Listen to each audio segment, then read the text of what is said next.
sa higit 20.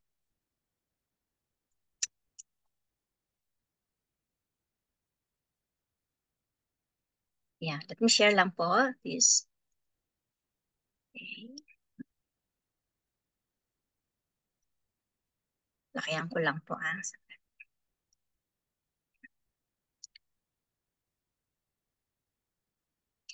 August 2 today, this morning. Ang title po is, wait lang po natin. Okay.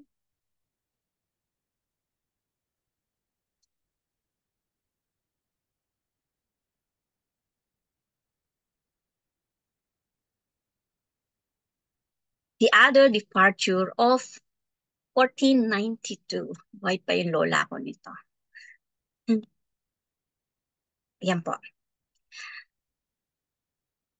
This is about, si Christopher Columbus. Konting up lang po about Christopher Columbus. Part po siya ng istorya natin this morning.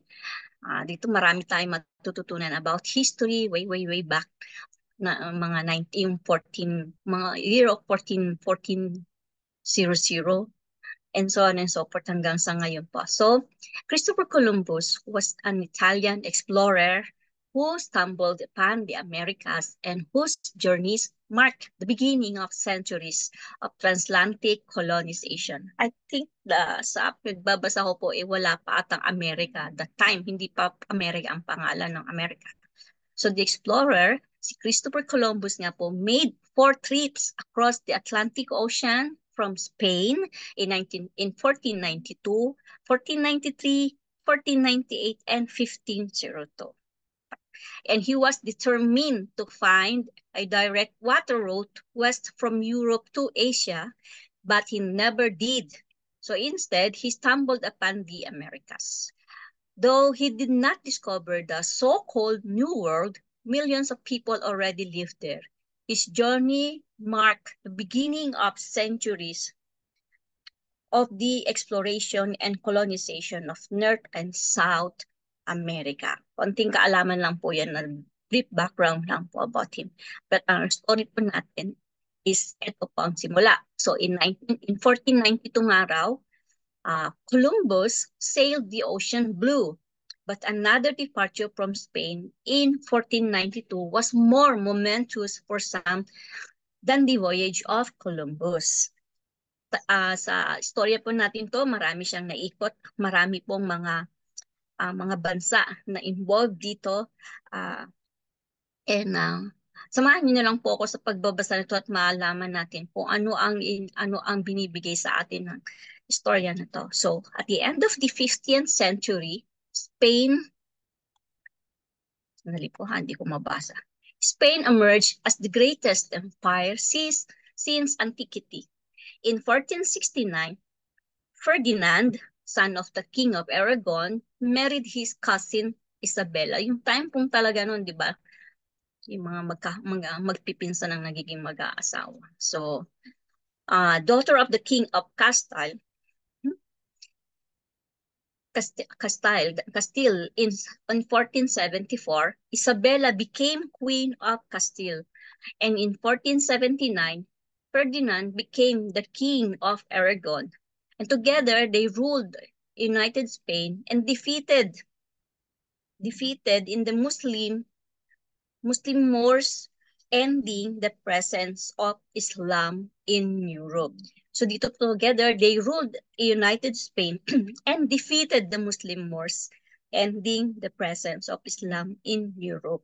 So nanalo po ang Christianity at that time. So in 1479, Ferdinand and Isabella, yung mag-asawa, introduced the Inquisition in Spain, a tribunal to identify and remove heresy. The Jews of Spain were a particular target. Yung Jews daw po. In the early Middle Ages, Spain had been the safest Latin area for Jews to live and thus became a center of Jewish learning and finance.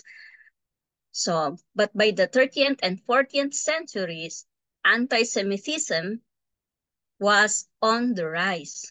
So, nagkakaroon ng mga competition. So, sabi nga, Isabel Port of Spain po yun sa Seville in 1391, back 4,000 Jews were massacred. May nangyaring massacre noong way back 1391. Others, while secretly adhering to Judaism, outwardly professed Christianity and were baptized to save their lives. Kung makikita po natin mga kapatid, even before, di ba, marami ng mga nangyayari. Ano ba ang tawag dito? Halo-halo di ba? Nagkakagulo sila about the religion, about the Jews, about the Christianity. And merong ding halong politika, kung mapapansin ito. The Spaniards derisively referred to them as Maranos. The Maranos from the word for swine. The Maranos had the legal rights of Catholic citizens. Yet, it was well known that privately, many were still practicing Jews. So, hati po, di ba? The Spanish Inquisition targeted all kinds of suspected enemies of the church, but the majority were Jews. So, torture was a primary means of interrogation. Noong pa man, mahirap na meron ng mga torture na nangyayari at ibang klase ang mga torture noon. Yung bang gusto mo nang mamatay, ayaw, hindi ka pa nang mamatay sa hirap, di ba? So, kung makikita po natin mga kwento ng lolo-lola natin noon, totoo po yung mga nangyayari way back before. So, in 12 years, the Inquisition had condemned 13,000 Marianos for the secret practice of Judaism. Mga ganun po, no? So, in total, the Spanish Inquisition punished 341,000 people. Ang dami, ano? And more than 32,000 of whom were burned to death. Ganun ang paghatol nila noon sa matayan, sinusunog. Ouch. Ferdinand and Isabella seized the assets of all those convicted in the Inquisition. The final indignity forced on the Jews was the Edict of Expulsion signed by Ferdinand and Isabella. It decreed that every Jew who would not immediately be baptized had to leave Spain within 3 months of the deadline of August 2, 1492, which is today is August 2. Kaya in remembrance of this husband and wife na storya nila, kaya po natin pinag-aaralan to. So, merong, kung mapapansin po natin dito, may mga forced na katulad niyan, di ba? It decreed that every Jew would not immediately be baptized. Had to learn kung whether you like it or not, kailangan magpabaptize ka or else you have no choice but to leave. Ganon ang nangyaring noon.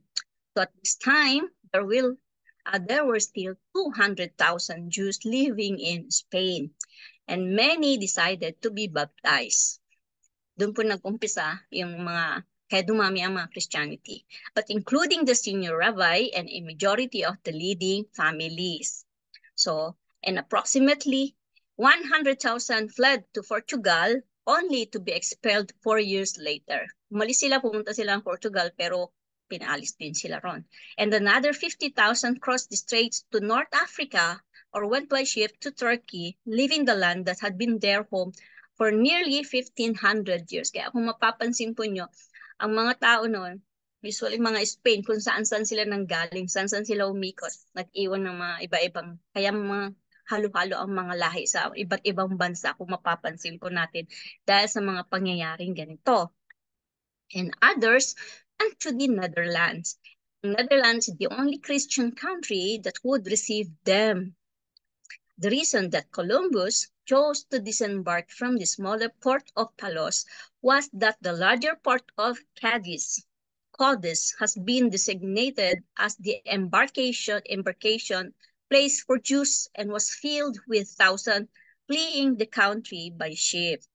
And some 8,000 Jewish families sailed from Cadiz during summer of 1492. Columbus set sail from Spain half an hour before the sunrise deadline on August 3, kinabukasan, with his Jewish secretary Luis Torres, Spanish na pangalan, who had recently been baptized then. So Columbus always signed his name Colon, a common name among the Maranos of Genoa. His home evidence that he may have been a Hebrew Christian himself. In August 2, 1492, in the Hebrew calendar was the ninth day of the month after birth. After birth. This was the same day as the destruction of the Jewish temple in 586 before Christ, and beginning the exile among the Babylonians, and the same day as the destruction of the temple in after death, 70 by the Romans. Beginning the exile among the Gentiles, it was also the same day in the Jewish calendar that the Jews were expelled from England in 1290. So kino-compare po, ang dami nangyari since then, di ba? Destruction of Jews in the temple, beginning exile of the Babylonians, same day the destruction of the temple, mga Romans, beginning exile among the Gentiles, same day in the Jewish calendar that Jews were expelled from England in 1290. So napakaraming pangyayari that day. And the persecution and exile of the Jews from Spain was the most momentous event for Judaism between the middle of the 2nd century AD and the Holocaust. So the Spanish Jews had become known as the Sephardi Jews. And Sephardi? Sephardi, a corruption of an old word for Spain. They remained dispersed until the creation of the State of Israel in 1948. So, mga kapatid, kung mapapansin po natin, no, from Spain, Portugal, no, Africa, Turkey, Netherlands, may Palos pa Cadiz. Ang daming mga pangyayari and ikot-ikot sila sa buong bansa, ay sa buong mundo. And kung mapapansin po natin, even now, sa buong mundo, marami pa rin pangyayaring ganito. Yung sinasabing war, di ba? Kahit saan po may war na nangyayari ngayon, everywhere. Kahit sa puso ng bawat tao, different people from around the world, di ba? Katulad nga po ng mga pinagdadasal natin from Philippines, yung conflict ng Philippines, ng China, ng Russia, ng Israel, yung nation ni Lord. And, di ba, yung faith nangyayari ngayon, yung faith knows no bound today and nowadays, di ba? Pagdating sa faith, nagkakaroon pa rin ng corruption through mind and yung spiritual corruption. Nakakalungkot po kasi katulad nung nangyari sa Paris, kasi syempre Olympic game yon, manunood tayo, yung iba merong gusto rin makita kung ano yung mga update, diba po, lalo na meron tayong dapat suportahan Pilipino ron. Kanina lang na-review ko yung opening about dun sa recent tawag dito, yung merong issue. So kanya-kanyang observation, kanya-kanya ding dahilan. But then, malulungkot pa rin tayo, di ba? Kasi mararamdaman natin na bakit ganun kung tayo minamahal natin, pinipraise natin, wino-worship natin ang ating Diyos, si Lord Jesus, di ba? Tapos mababalitaan natin, ganun ang ginagawa. Pero depende rin po yun sa pagtanggap natin, kung ano yung pagkakatanggap natin sa napapanood natin or naririnig natin. But then, nakakalungkot po kasi marami ng bansa ngayon ang inimpose, may anti-God, anti-Christian, and anti-Christ. So, eto po tayo, nasa dito tayo sa Daybreaker. Ano ba talaga ang dahilan kung bakit ginagawa natin to, di ba? Kung bakit pinag-aaralan natin to at bakit nagtitipon-tipon tayo dito. Di ba? Ang ating pong reflection is katulad nung sa nasa natin, why do you believe that Jews suffered such persecution in Spain? Ang question po, is there any possible defense for their persecutors who called themselves Christian? Katulad po ng binabanggit ko kanina. Parang ang Christian masyado lang nilang dinadown dahil sa nangyayari ngayon sa mundo, ang karaniwan, ang gusto ng iba, sumusunod na lang sa sa generation na nangyayari ngayon, para lang makisabay, para lang pasok, sabi nga ganun, para in ka. But then, nakakalungkot kasi yung ginagawang ganun sa secular world is mas lalong nakakapahamak sa atin, especially sa ating spiritual life. So, is there any possible defense for their persecutors who call themselves Christian? Kung tayo po yung naroon, di ba? Anong matatawag ba nating Kristiyano ang sarili natin kung nandun tayo sa war na nangyari during that time? And do you believe that God was involved in that situation? Kita niyo po, di ba? Merong mga may mga persecution, merong mga war, may mga corruption ng hindi lamang saan parte ng dito, part ng buhay nila. Uh, why did God threaten Israel with dispersion? So, katulad ngayon, kasama pa rin po ang Israel sa ating pinapanalangin at ang mas nakakaawa yung mga bata dahil alam natin, ang mga bata yan, hindi natin alam, 10 years from now, 20 years from now, baka sa kanila is pastor, sa kanila yung mga minister, mga ano, alam niyo po ba, yung mga tinawag din ni Lord, may mga calling. Kaya para magsilbi para kay Jesus. So kaya ganun pa rin ang papanalangin natin sa kanila. So ito po ngayon mga kapatid, dito po nagtatapos ang ating istorya about this August 2 date. And yun lang po ang gusto ko i-share. Sabi ko nga yung yung yung malaki ang tulong na nagagawa nung sama-sama nating pananalangin. Kapag po nagsasama-sama tayong panalangin, hindi makapasok sa atin ang kaaway. At kung yung patuloy nating ginagawa yun at part ng buhay natin, lalo na pagising pa lang sa umaga, eto na tayo na nandun na, Lord, ang puso ko binibigay ko sa iyo. Itong umaga nga to, inuuna na kita. And then, nararamdaman natin the rest of the day, the rest of from this morning and hanggang sa pagtulog natin. Ramdam natin yung kanyang pagmamahal, ramdam natin yung kanyang pag-iingat. At alam ko po, marami sa atin, meron ding war inside. Marami tayo pinagdadaan ng war nga. Ibig sabihin, mga struggles, sama-samang mga challenges. But then, andun pa rin yung pananalig natin. Kaya nga sabi po, let's stand firm sa ating faith at saka yung sa ating paniniwala at pananalig sa ating amang nasa langit dahil alam natin katulad ng pangako niya, hindi niya tayo iiwan at hindi niya tayo pababayaan. Fear not ba, for I am with you. To God be the glory. Dito po tayo nagtatapos at kung ano man po ang may instill sa atin si Lord sa ating naging istorya ngayong umaga. Ibabalik ko na muna po ito kay Jack Pay at kung ano po yung pwede natin maging sharing or kung ano pa ang susunod natin. Feel free po. We still have time. Amen po. Yan sa breakout room natin. Hindi na, Jack. Sharing na lang kung ano. Sharing time. Sige po.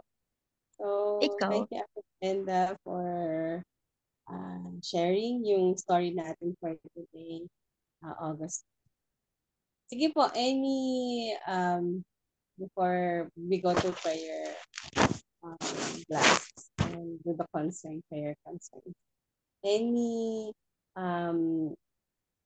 reflection po you want to share dito sa mga tanong dito? Why do you believe the Jews suffered such persecutions? Imagine that mga Kristiyano mismo may mga nag-persecute sa kanila. And then, do you believe that God was involved in the situation? And why did God threaten Israel with dispersion? Sige po.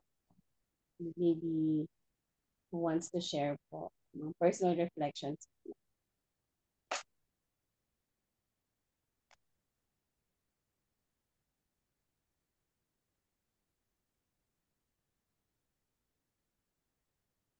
Anyone? Sige po, Kaka Josie. Raise your hand. Thank you. Thank you po, Pastor Pay. Napakaganda po nung topic natin na isinyer ni Sister Brenda. Totoo po yung sa ngayon po nangyayari, lalo din sa churches na ating kinabibilangan. particular po din sa pangyayaring yung pagkaka-independyente na doon po yung although talaga namang marami tayong natutunan, nakilala natin ang Panginoon sa UMC, pero yung pong pagkakaroon ng pagkaka-stay at yung pagkakahiwalay, na doon po yung test sa ating ng Panginoon.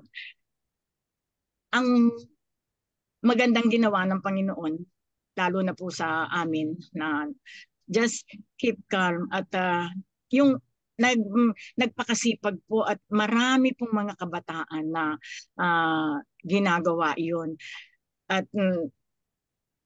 sabi nga po dun sa ating devotion, talagang kahit saan na doon ang persecution. Hindi lang sa malaking bansa na nag-aaway-away, kundi talagang minsan na doon sa ating mga sarili-sarili.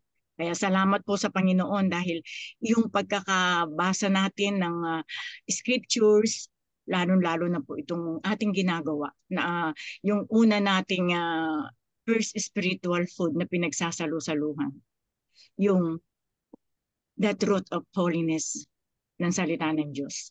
Iyon lang po at maraming salamat po. God bless. Thank you, Kaka Josie. Welcome.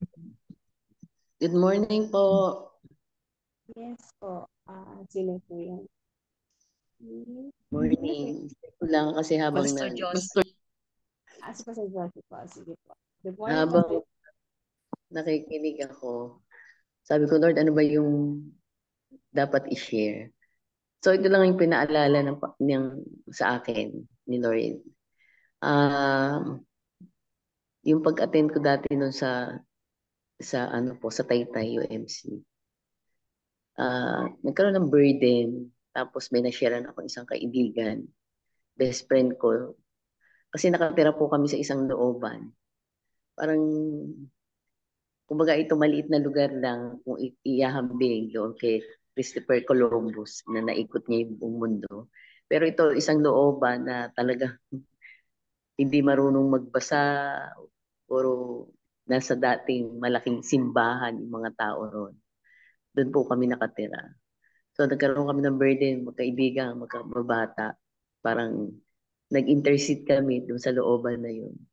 Talagang si Lord, sabi nga pag tayo po nananalangin, nakikinig po ang Panginoon.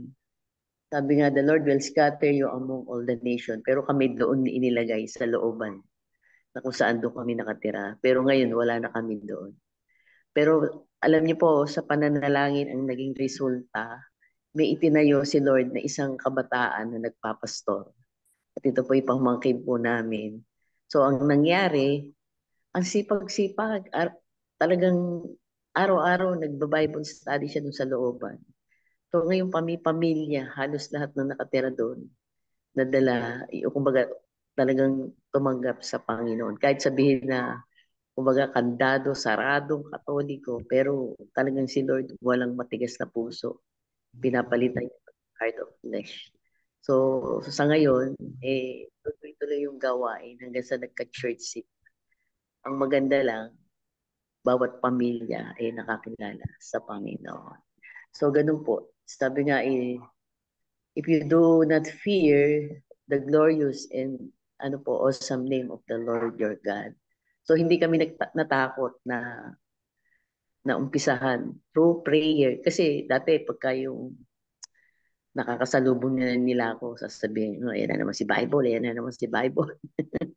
Pero si Lord talaga ang kumilos. Tayo gagamitin lang talaga ng Panginoon. Kumbaga, wag maging sarado yung bibig natin talaga sa gawain o sa salita po ng Diyos na maiba sa iba. Si Lord na lang ang kikilos. So, ayun po. Sa ngayon, maganda yung nangyari. Talagang lahat nakakilala sa Panginoon doon sa looban na yun. In Jesus' name. Amen po. Glory to God. Thank you, Pastor Josie, for sharing. Meron pa po? Gusto, Jackie, ako po. Sige po, last titi kasi. Hindi po, part of our devotion this morning is Christopher Columbus, umikot po siya sa buong mundo. Alalahanin natin, naalaala ko lang yung elementary. Ang alam na natin ito, who discovered the Philippines? Sagot natin kaagad, Ferdinand Magellan discovered the Philippines on March 16, 1521. Naano po tayo ng mga Kastila. Hanggang ngayon, meron pa rin iniwanan ang mga Spaniards na yung pong customs and traditions. Pero nawawala na po yun. That is part of the Philippine history. Yun lang po ang gusto kong i-share. Sige po. Thank you, Tita Semi, for sharing. Alright, sige po.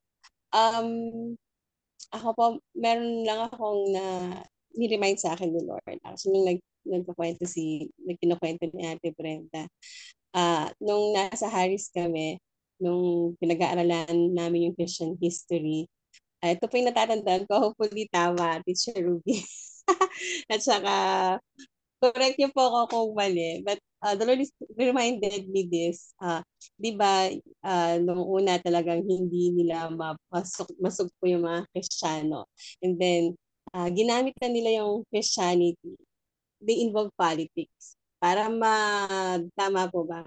So, para makuha nila yung mga loob ng tao. So, yung mga namumuno, mga Romans, yan. So, in-embrace nila yung Christianity. So, and then eventually, yun, napunta sa Spain. And talagang politika pa rin. So, kaya kung napansin natin, sabi niya, bakit nag-suffer? Imagine kung talagang Christian sila, they love God, they love Jesus, they love Holy Spirit, ipe-persecute pa nila yung mga Hudyo na alam naman nila that they were the chosen nation, chosen people. And then sabi niya dito, hopefully tama po yung natatandaan. So yun, so parang naging politika. And then here, itong mga Espanyol, yung mag-asawa, talagang pinilit nilang maging Kristiyano itong mga Hudyo. No, na-disperse, di ba?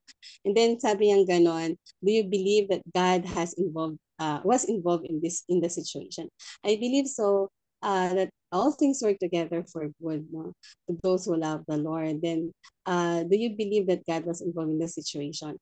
And why did God threaten Israel with dispersion? Di ba dun sa verse natin kanina, Ate Brenda, pwede pong pakibalik. Deuteronomy 28, 58, 64, sabi, if you do not fear the glorious and awesome name of the Lord their God, ano yung magiging parusa kapag hindi tayo natatakot sa glorious ni God, yung pagka-Diyos niya, hindi na natatakot sa Diyos. The Lord will scatter you among all nations. And ganun yung ginawa niya sa mga Hudyo.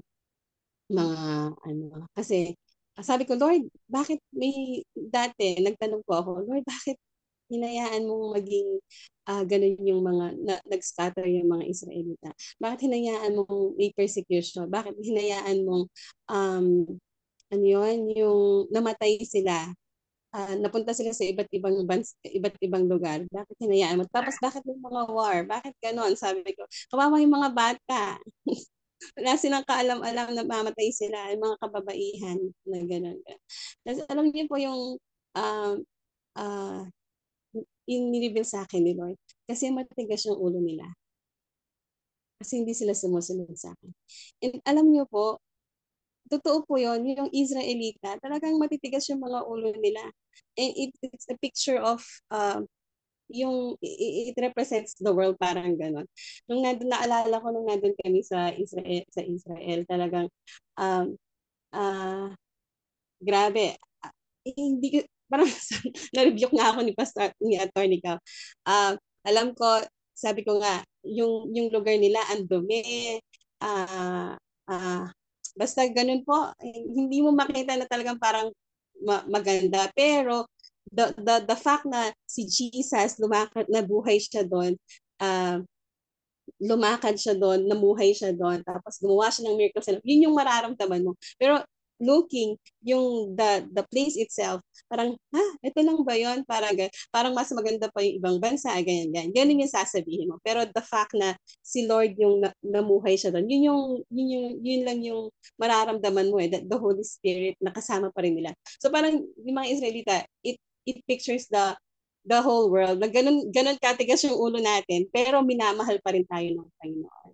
So, yun yung nire-remind sa akin ni Lord. And then, nung nag-ano sila doon, si nanay ko po, kasi nag-Israel din sila after nung mission tour namin. The following year, nag-Israel din sila.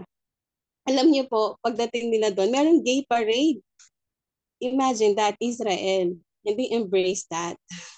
So, ganun sila katigas ng ulo. And then, the Lord, I believe, and ngayon nangyayari na naman yung mga work. So, yun yung intake ko. So, hopefully, tama yung natandaan kong history. At Pastor Leida, sige po, meron po kayong naka-raise yung hands. Opo, yung question kasi, thank you Teacher Faye sa reflection niya, almost the same. Yung kung ititrace po natin yung history ng Israel, even back then sa Old Testament, paulit-ulit silang nade-disperse. So from the nation of Israel, nahati sila, naging North and South Kingdom, naging Judah, naging Israel. Tapos nasakop sila ng Assyria, ng Babylon, ng kung sino-sino na hanggang sa yun, sumabog na po sila kung saan-saang parte ng mundo. So from the Old Testament time up to the time na ito na nga pinag-uusapan na. Tapos hanggang sa pinatay nga yung napakaraming Hudyo during the World War na sa concentration camp. Tapos nagalit si Hitler, pinapatay napakaraming Jews, ganun. Yung totoo yung sinasabi niya na kung hindi kayo matatakot sa Diyos, ikakalat ko kayo sa iba't ibang parte ng mundo. At alam naman natin po na talagang ang Israel nabura sa mapa, nawalan ng bansang Israel, literally. And it's only 1948 na nabuo yung bansang to uli. So, makikita natin kung paano kumilos ang Panginoon. Dahil nga, kaya nga napunta sa atin yung favors na open sa mga Gentiles eh. Kasi sila bilang chosen people, ay hindi nila kinalinga, hindi nila tinanggap sa kabila ng mga miracles na ginawa ng Diyos sa buhay nila. Inilabas sila mula sa slavery sa Egypt at kung ano-ano pa. Ang daming ginawa ng Panginoon pero kinalimutan nila lahat yun hanggang sa nanatiling matitigas ang ulo hanggang sa generation ngayon. Kaya nagpapasalamat tayo sa Panginoon dahil ngayon may mga Messianic Jew na. Ibig sabihin kinikilala na nila si Jesus as their Savior. And that's our prayer as Christians, na mas marami pa. Yung mga bumalik po sa Israel na mga Messianic Jew ngayon, sila yung mga napunta sa iba-ibang mga bansa eh. Na, di ba, galing sa Netherlands, na nagpunta tayo dun sa Israel, Jackpay, di ba parang yung community na first na dumating doon, galing pa sa anong bansa yung pinanggawa nila ng bahay? Finland ba? Kung saan sa Europe yung mga bahay nila. Tapos sila ngayon yung mga faithful na mga Jews na nag-share about Christ dun sa mga kasama nila. So, yung prophecy din ng Bible na sinasabing iipunin, pag dumating na yung panahon na yung mga Hudyo umuwi na sa sarili nilang bayan, malapit na talagang dumating ang Panginoon. Na nakikita nyo ba yung balita? Nakalimutan ko anong tawag nila, yung sa mga pinapauwi ngayon sa Israel na mga iba't ibang mga nag-migrate nila sa iba-ibang bansa. Ngayon, pinapauwi sila doon. Laksa-laksa. Hindi ko alam yung term. May tawag sila eh. Pero, that's how God is moving in the present time. I know, yung lahat ng nangyari sa Israel na yung question kasi sa reflection natin, nandun ba ang Diyos sa mga pangyayari yun? Of course, nandun po ang Panginoon sa lahat ng mga nangyari. Do you believe that God was involved in the situation? Very much. God is there. At hinayaan ng Diyos na kumalat sila. Ngayon nare-realize at nakikita nila, o nga, totoo nga, si Kristo nga ay talagang galing sa atin, isa sa atin at dapat paniwalaan natin. And I'm so excited that time will come na talagang itong fulfillment ng prophecy patungkol sa bansang Israel ay makikita natin, we will see with our very eyes. I hope na ang pagbabalik ng mas marami pang mga Hudyo sa sarili nilang bansa ay maging katunayan na si Kristo talaga ay one of them, kababayan nila, kadugo nila. Tayo naniwala tayo kay Jesus kahit hindi natin siya, kumbaga, face to face na nakita ng mga panahon na yun. Sila yung mga ninuno nila, nakita nila talaga si Jesus. So, yeah, that's what I believe, that God is in history. Because whatever happens, it is God's story. Yan po. Thank you. Thank you, Pastor Dave. Amen. Okay. Meron ka po. Agenda. Okay na po yung sa natin? Or meron po kayong prayer po? Wala na po. So let's continue po sa ating prayer. Magandami nating natututunan sa mga stories, sa mga pinaaral na. So praise the Lord. Thank you sa lahat po ng mga nag-share. And today is Friday, so let's continue to look up to the Lord, yung mga mountain of influence natin. Today, it's Pastor Talk. Yeah. So, Arts and Entertainment, Friday. So, patuloy po natin idalangin ang influence na to para maka-reach ng maraming tao at mapahayag yung salita ng ating Panginoon sa pamamagitan ng mga pelikula, yan, mga music, art, yan, at iba pa. So, let's pray for our directors. Patuloy natin isama si Direct Tax, yun, na alam na sinabi sa atin dati ni Tita Nina Olive na nagpaplano sila ng isang movie yan, na patungkol sa ating Panginoon, Christian movie. Yan. So, praise the Lord for that. So alam ko malaking budget yung kailangan doon, so let's pray for that, for the budget, and then yung mga artist na gagamitin ng Panginoon. At even yung hindi lang dito sa local, even sa international. Let's pray for yung The Chosen. Talagang pinoportray nila doon at dami rin tayong natututunan. Ako po, kung hindi niyo pa po napapanood yung mga movies nila, yung mga ginawa nila, so please do watch. Nasa YouTube po yung mga yon. Marami po tayong matututunan doon. At very creative. So, yun. So, let's pray for creativity, for budget para sa kanila. Even yung mga local artists natin, yung Gonzaga Sisters, yan, family, mga Kristiyano pang mga artista na ginagamit ng Panginoon. Pray for their yung boldness na i-share ang Panginoon. So, nakakatuwa po kasi ang dami na rin mga artista naman na involved din. Meron akong napanood dati isang reel. Sa reel. So, si Camille, pagkanood niyo po si Camille Pratt. Yan. So, ang dami na pong ginagamit ng Panginoon. So, praise the Lord for that. So, yan. So, let's pray for that. So, for sino po kayo pwede mag-pray for that? May I ask po si Tita Flora. Please, pwede po ba kayo mag-pray dito sa portion na ito? Yung art and entertainment. Yes po. Yung arts and entertainment po ba ang ipagpe-pray? Yes po, Tita. Yeah. Okay po. Yes po.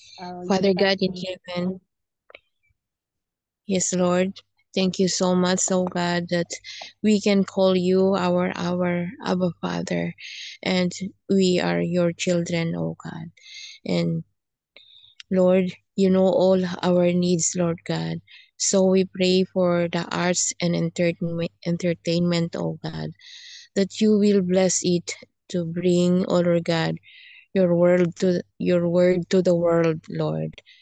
Not only, oh Lord God, for entertainment, oh Lord God, for the secular, oh God, but for everyone to know, oh God, that you are the great and almighty God.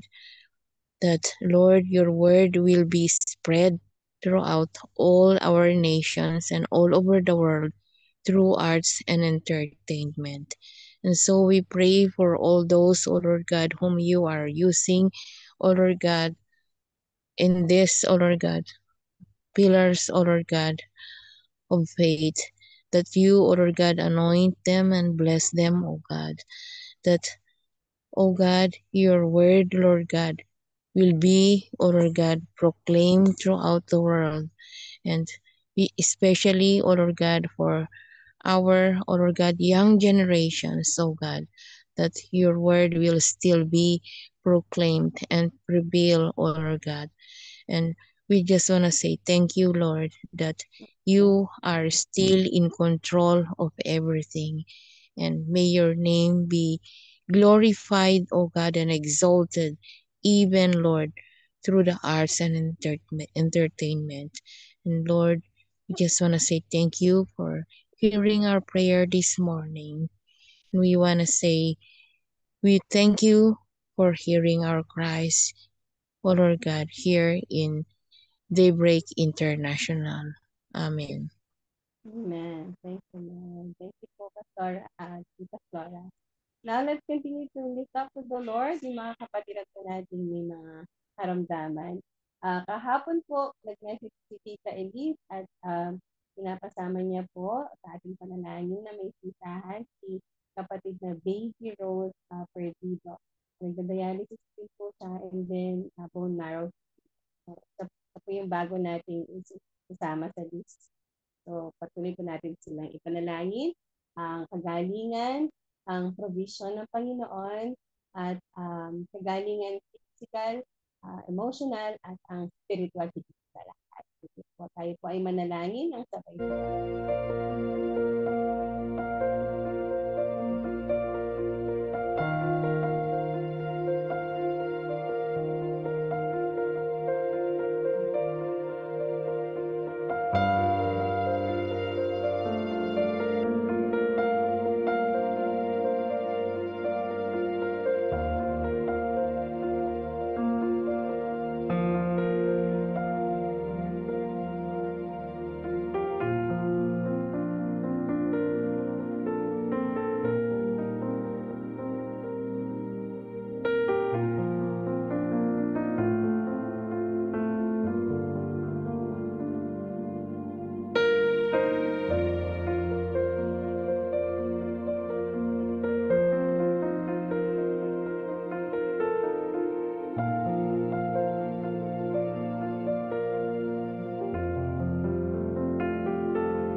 Lord, kayo po yung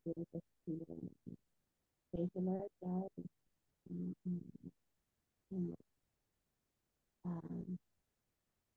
Tita Julie Ladica, pwede niyo po i-close yung prayer portion na ito. Thank you po. Prayer for the closing prayer. Ito, tayo po yung manalangin. Salamat po, Panginoon, sa pagkakataong ito, Lord, na nakakalapit kami sa iyo sa pamamagitan ng panalangin. Salamat po, Panginoon, dahil tunay na ikaw po ang aming dakilang manggagamot. At Lord, wala pong imposible sa inyo. Kaya po, nilalapit po namin lahat po ng aming mga kapatid na dumadaan sa sakit at karamdaman. Kilala niyo po ang bawat isa at alam niyo po ang sitwasyon ng bawat isa, Panginoon. Patuloy, Lord, nilalapit namin sila sa inyo. We declare healing sa bawat isa, Panginoon, Lord God. Tunay na ikaw ang Diyos na makapangyarihan sa lahat. Ikaw ang aming dakilang manggagamot, Panginoon. Kaya patuloy, Lord, na itinataas po namin ang bawat isa, Panginoon. Ano man po ang sitwasyon nila, Panginoon, and we ask for your supernatural provision sa bawat pangangailangan ng bawat isa, sa kanilang pagpapa-check up, sa kanilang kung sila man ay dumadaan sa mga therapies, Panginoon, Lord God, we ask for your supernatural provision, Panginoon. At Lord, gamitin mo po ang mga gamot na iniinom nila, even yung doktor na nilalapitan nila para magkonsulta sila, Panginoon. We ask for your wisdom and guidance sa mga doktor na ito, Panginoon, pag maibigay ang tamang prescription, Panginoon, sa bawat kapatid namin na may mga sakit at karamdaman. Maraming pong salamat, Panginoon, dahil tunay na kayo po ay Diyos na tapat at na nakikinig sa bawat dalangin ng ang bawat isa, Panginoon. Maraming pong salamat. This we pray in the mighty name of our Lord Jesus Christ. Amen. Amen. Amen. Patuloy po natin idalangin. Ayan. Bansang Israel, kanina talagang ito po yung mga pinag-aaralan natin kanina. So, Pastor Paul, pwede po kayo to pray for Israel at sa mga iba pang nation sa ating mundo. Pastor Paul. Let's pray for Israel. Medyo mahina yung dating mo eh. Ipipray ko ito sorry lang. po. Let's pray for Israel po. Sorry, malayo po yung aking phone pala. Sorry. Sige, Israel lang Tapos, sa ibang bansa. Nations, yes po. Okay. Hallelujah. Father God, salamat po. Sapagkat minsan pa sa umagang ito, pinaalalahanan nyo kami ng kahalagahan ng bansang Israel. Sapagkat tunay po na ayon po sa inyong mga banal na salita, ito po ang bayang inyong pinili.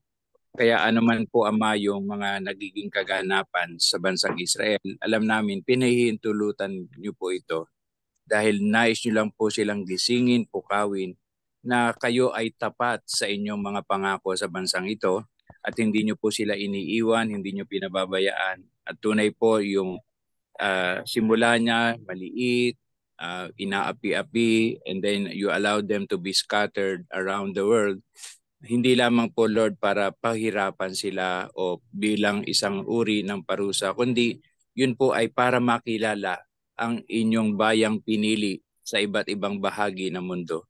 Katulad po ng inyong ginawa sa mga Pilipino, inopen po ninyo yung opportunity for the Filipinos to work in different countries. At yun po ay kapahayagan na kakasangkapan ninyo po sila para palaganapin ang inyong kaharian sa mga lugar na inyong pinagdalhan sa kanila.